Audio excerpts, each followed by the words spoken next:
Good evening, folks. Eddie Rodriguez, 1845 Linden Street, Bethlehem. Again, I haven't been here for 2 meetings. I wanted to allow you and the city to be without Eddie Rodriguez. So, chill out. You know what I mean? Take a break from me. Also, the police department. I've been seeing a lot of things out there, and I wanted to take an overall look as to what was really happening with these burglaries and what is the real cause of this. And it's about the same old thing.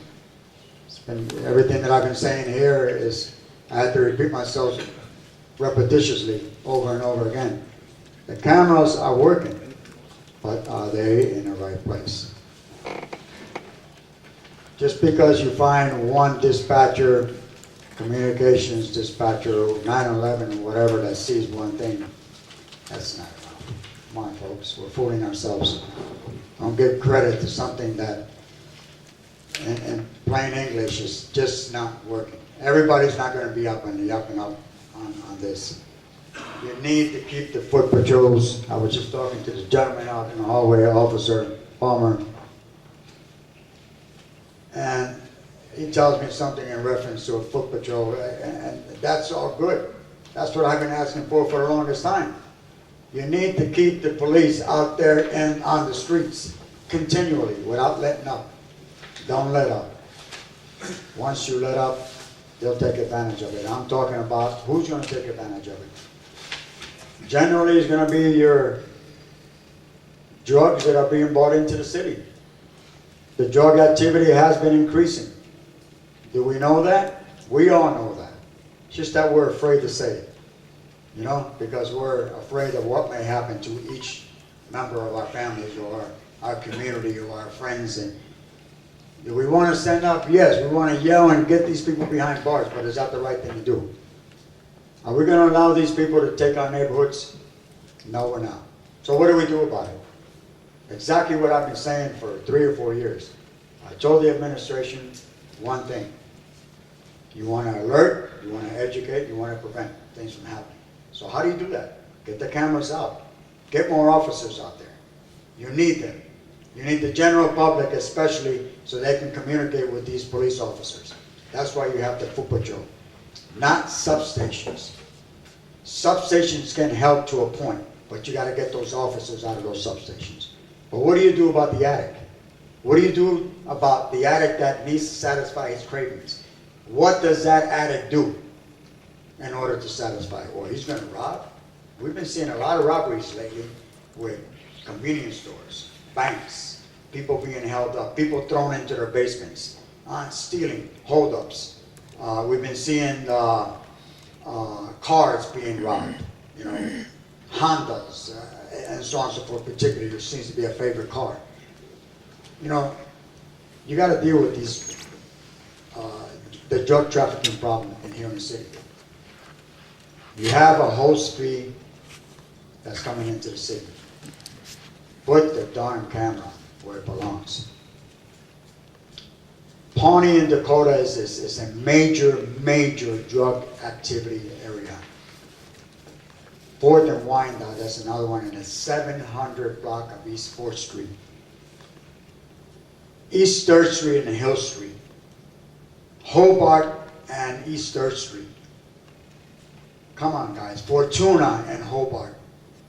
I'm naming it.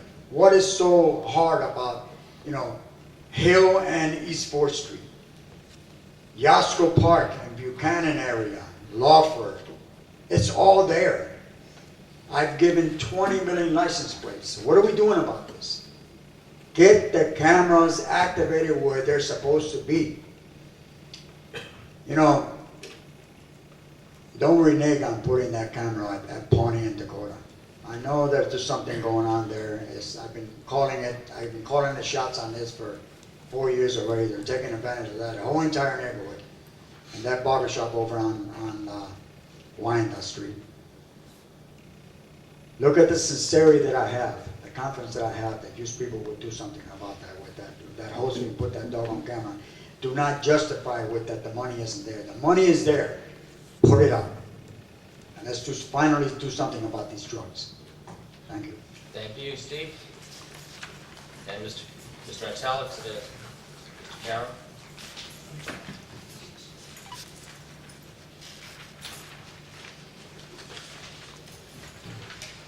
Stephen Antalik, 707 Ridge.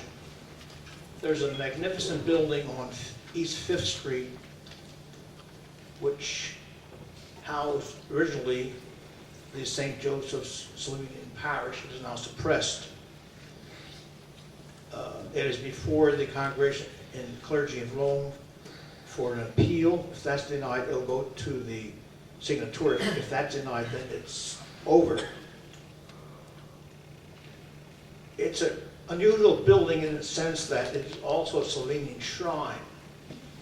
And as such, it's been recognized by the Foreign Minister of Slovenia, Cardinal Rode, a prefect directly under the Pope, the Mayor of Murska through the sister city, the Minister of all Slovenes abroad, the Bishop of Murska, and the pastor of the sister church in Murska, St. Nicholas, which in St. Joseph there is a picture of St. Nicholas. There is a possibility that the building could be destroyed, as was with St. George up in Shenandoah. Beautiful church, which is, and St. Joseph and St. George are very similar in architecture. And I keep reading about historical properties. What has St. Joseph Church done for Bethlehem? What have its parishioners done for Bethlehem? Their offspring fostered Wally DeCrosta, Kevin Voitson, Donald Cunningham, Robert Donchis, Stuart Beddix, Fran Donchis, Steve Donchis, among others. So they've made a major contribution to the city. And I feel that let's put some teeth in this ordinance, rather this landmark of property of historic interest. I'll keep reading week after week, month after month. St. George's Parish put out a resolution, and I'm asking you to do something instructive, to pass a resolution or communication or whatever you want to call it to recognize St. Joseph as a Slovenian shrine. And I will take that resolution to, as they did in Shenandoah, U.S. House of Representatives, the State Senate, and National Representative, and submit it to the proper authorities that this building must not go.